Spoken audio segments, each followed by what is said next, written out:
Hello, hi, welcome back to our week 2 of Adobe Spark. So today we are going to be looking at Adobe Page, which I think is a well underutilized part of Adobe Spark. So how I find that, same time as last time, I go up here and I click on Web Page.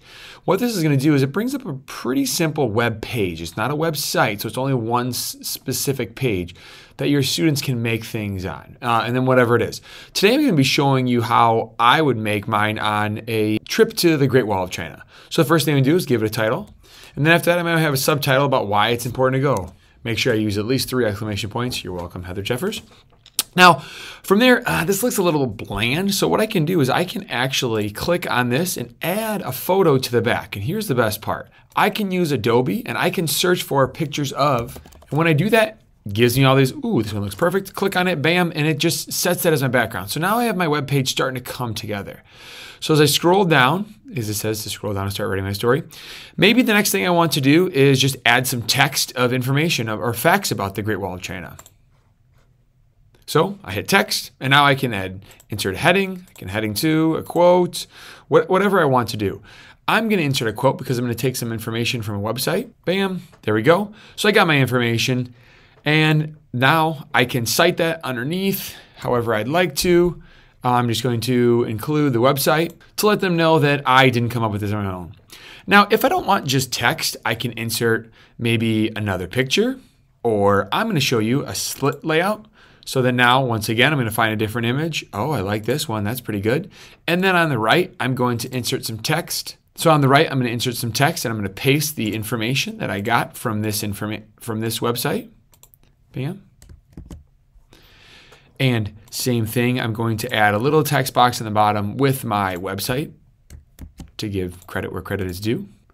Bam. So now I can go and do the same thing for maybe a picture. I can include a button if I want to and have that button actually go to this website. So then now I have this website, and then click on this and it'll take them right to that website. The last thing I wanted to show you is this glide show. The other ones I think you can kind of figure out on your own, but the glide show is super awesome. So now I can just go over here and I can insert 10 different pictures because I have 10 different facts. So I'm just going to pick them quickly. Okay, now that I picked out my 10 pictures, now your students might want to pick specific pictures based on what they actually are talking about. So like I would want each picture to go along with my facts. So then now I'm going to save this. Then you'll see on each picture, I have a little text box that pops up and I can insert things in there.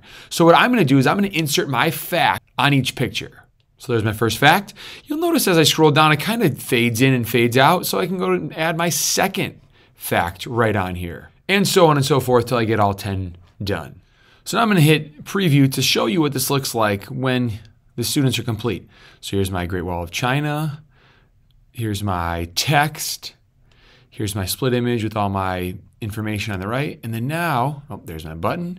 And then now look at this glide show. Oh, this is so cool. So each picture just kind of has this nice little flow to it. And as I scroll down, it seems to go in and out, fading with, oh, this is just amazing. Well, that's all I have for time for today. Hope you enjoyed that Adobe Pages. Think about how you can use this with your students. And this is Cass Peterson saying, you're welcome.